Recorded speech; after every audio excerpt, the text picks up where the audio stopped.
आखिरकार ईरान को आधी रात मिल गया उनका नया सुप्रीम लीडर। ईरान के नए सुप्रीम लीडर के आने के बाद कैसे देर रात, जी हां, रात के 3 बजे के आसपास ईरान की सड़कों पर लोगों का हुजूम देखने को मिला।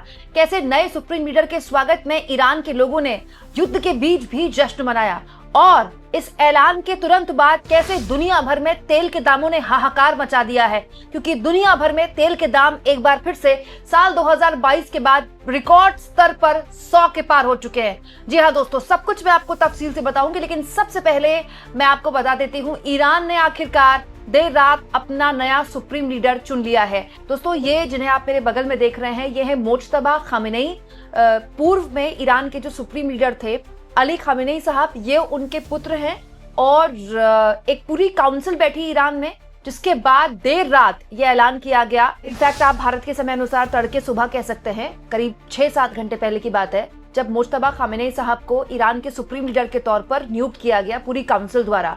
और जैसे ही मुज्तबा खामेनेई साहब के नाम का ऐलान हुआ, ईरान की सड़कों में कुछ इस तरह से लोग रात को 3 बजे, रात को 4 बजे जश्न मना रहे थे। दोस्तों, ईरान इस वक्त बहुत भयानक संकट से गुजर रहा है। लगातार ताबड़तोड़ हमले अब शहरों में होने लगे हैं, तेल डिपोज पर हमले होने लगे हैं इजराइल और यूएस के, और तो और दोस्तों स्कूल के बच्चों को भी निशाना बनाया जा चुका है। इस वक्त ईरान के पास वैसे ही घरेलू तौर पर बहुत चुनौतियां थी, लेकिन जैसे ही युद्ध शुरू होते ही सुप्रीम लीडर की मौत हुई, उस वक्त ऐसा माना गया कि क्या ईरान दिशाहीन हो जाएगा।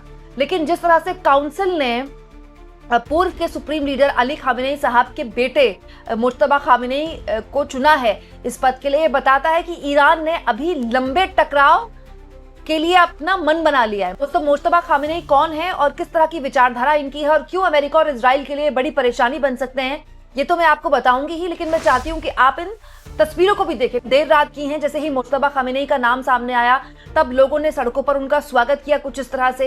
ईरान के तमाम जितने भी बड़े ऑफिशियल्स हैं, चाहे विदेश मंत्री हो, चाहे वो प्रेसिडेंट हो, वो उनके नाम का स्वागत कर रहे हैं। दोस्तों, मुज्तबा खामेनेई साहब के लिए व्यक्तिगत लॉस तो है, क्योंकि उन्होंने अपने पिता को खो दिया, अपनी पत्नी को खो दिया, अपने बच्चों को खो दिया, बल्कि पूरा इंटरनेशनल प्रेशर भी उनके ऊपर है। और युद्ध के दौरान, युद्ध के बीच में उनका चुनाव हुआ है। दोस्तों, मुज्तबा खामेनेई साहब को जिस तरह से चुना गया है, ये इस बात की भी तस्दीक करता है कि ट्रम्प साहब जो इस बात को लेकर गुमान कर रहे थे कि जो भी नया सुप्रीम लीडर होगा ईरान का, वो उनके पसंद का होना चाहिए, उन्होंने कहा था। तो साफ तौर पर मुज्तबा खामेनेई साहब के नाम का ऐलान करके ईरान ने ये भी साफ कर दिया कि उनके पसंद का फिलहाल तो ईरान में कुछ भी नहीं होने वाला।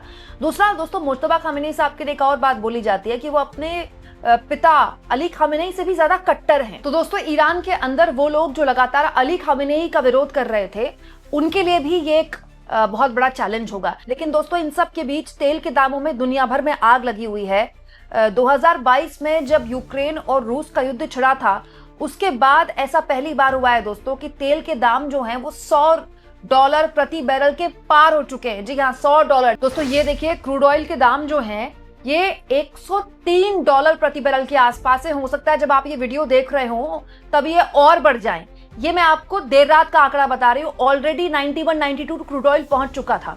अभी इस युद्ध को ऑलमोस्ट 10 दिन हो जाएंगे, शायद कल 10 दिन हो जाएंगे, और 10 दिन में आप देखिए क्रूड ऑयल में आग लग गई है। क्रूड ऑयल में आग लगना, क्रूड ऑयल के दाम आसमान छूना, मतलब दुनिया भर में पेट्रोल डीजल महंगा होगा, दुनिया भर में महंगाई आएगी और दुनिया में एक जबरदस्त तरीके का खौफ, जबरदस्त तरीके का आप समझ लीजिए एक वर्ल्ड वाइड रिसेशन पैदा होने का खतरा पैदा हो जाएगा, मंदी आने का खतरा पैदा हो जाएगा। दोस्तों, हालात इतने सीरियस हैं कि पूरी दुनिया इसको लेकर परेशान है। लेकिन आप जानते हैं कि अमेरिका के राष्ट्रपति ट्रंप इसको कितना हल्के में लेते हैं। उन्होंने अपने सोशल मीडिया ट्रूथ में लिखा है कि ये जो ऑयल प्राइस बढ़े, ये शॉर्ट टर्म के लिए हैं, छोटी अवधि के लिए बढ़े हुए हैं, और उसके बाद जब ईरान में न्यूक्लियर थ्रेट को हम डिस्ट्रॉय कर देंगे तो ये फिर गिर जाएंगे, मतलब ऑयल के प्राइस वापस अपनी जगह पर आ जाएंगे। ये बहुत छोटा सा प्राइस है जो यूएस पे करेगा, ये बहुत छोटी सी कीमत है जो यूएस पे करेगा और दुनिया पे करेगी शांति के लिए, सुकून के लिए। Only fools would think differently, कोई बेवकूफ ही होगा जो इसको अलग तरह से देखेगा। और उसके बाद दोस्तों, राष्ट्रपति ट्रम्प ये कह रहे हैं कि ये बहुत छोटी कीमत है। देखिए, यूएसए के लिए बहुत छोटी कीमत हो सकती है, वो वर्ल्ड पावर है, ठीक है। हालांकि महंगाई तो हर किसी को परेशान करती है, सड़कों पर तो हर किसी की पब्लिक उतरती है, लेकिन भारत जैसी अर्थव्यवस्थाएं जहां इन्फ्लेशन को हमेशा कंट्रोल में रखना भारत सरकार की चुनौती रहती है, जहां ऑलरेडी महंगाई, बेरोजगारी जैसी समस्याएं हैं, वहां अगर इस तरह से तेल के दामों में आग लगी तो एक भयानक संकट तो पैदा होगा ही दोस्तों। जो डॉलर के मुकाबले रुपए की वैल्यू है ना वो भी गिरेगी।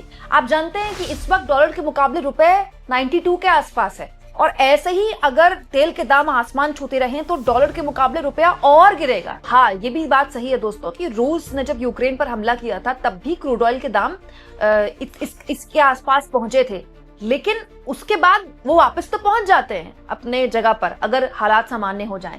लेकिन 1% सोचिए कि अगर हमारे देश में क्रूड ऑयल जाहिर तौर पर महंगा अगर लेना पड़ा सरकार को तो वो महंगाई पे दाम बढ़ा देगी पेट्रोल डीजल के। तो क्या कभी आपने इसे देखा है कि सरकार अगर पेट्रोल डीजल के दाम बढ़ा देती है हाइपोथेटिकली आगे तो वापस उसको कम कर दे? बढ़ते तो 1 रुपए 2 रुपए 4 रुपए हैं, लेकिन कम कितने होते हैं? 10 पैसे 5 पैसे। यहाँ मैं आपको याद दिला दूं दोस्तों कि एलपीजी गैस की कीमत पहले ही बढ़ चुकी है। मैं आपको एक दिन पहले ही खबर दिखा चुकी हूँ कि सिलेंडर जो कीमत है जो आप घर में यूज करते हैं एलपीजी और कॉमर्शियल सिलेंडर, उसमें पहले ही आग लग चुकी है। और अब जिस तरह से क्रूड ऑयल के दामों में आग लग रही है, दुनिया भर में, भारत सहित दुनिया भर में पेट्रोल और डीजल के दाम बढ़ने के भयानक आसार पैदा हो गए। यानी आप कह सकते हैं दोस्तों कि इस वक्त जो हालात है दुनिया भर में, ईरान से लेकर अमेरिका से लेकर इजराइल से जो संकेत मिल रहे हैं वो किसी भी हाल में इस टकराव के खत्म होने के नहीं मिल रहे हैं। और फिलहाल जिस तरह की खबरें छप रही हैं वो साफ बताती है कि इजराइल और अमेरिका ने बड़ा सोच समझकर ईरान पर यह हमला किया है और वो तैयार है। कम से कम 100 दिन अगर युद्ध खिंच जाता है तो वो उसके लिए तैयार है। बहुत लॉन्ग टर्म प्लानिंग अमेरिका और इजराइल की है। वो प्लानिंग क्या है और ईरान के किस हिस्से पर अमेरिका कब्जा करना चाहता है, इसके जरिए पूरी दुनिया की अर्थव्यवस्था को वो कंट्रोल करना चाहता है, ये भी मैं आपको अगले वीडियो में बताने वाली हूँ दोस्तों। लेकिन फिलहाल जो हालात है दोस्तों वो किसी भी हाल में ठीक नहीं लग रहे हैं। ईरान ने लंबे टकराव की तैयारी कर ली है अपने नए सुप्रीम लीडर के चयन के बाद।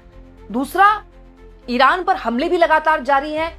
ईरान इंटरनेशनल दबाव बना रहा है। देखिए, ईरान के जो न्यूज़पेपर्स हैं वहां इस तरह की खबरें छप रही हैं। आज के तेहरान टाइम्स का पहला पन्ना है दोस्तों, ये वो बच्चियां हैं जिनके स्कूल पर हमला किया गया था। 160 से ऊपर बच्चियों के स्कूल पर हमला किया गया था जो स्कूल पढ़ने के लिए गई थी।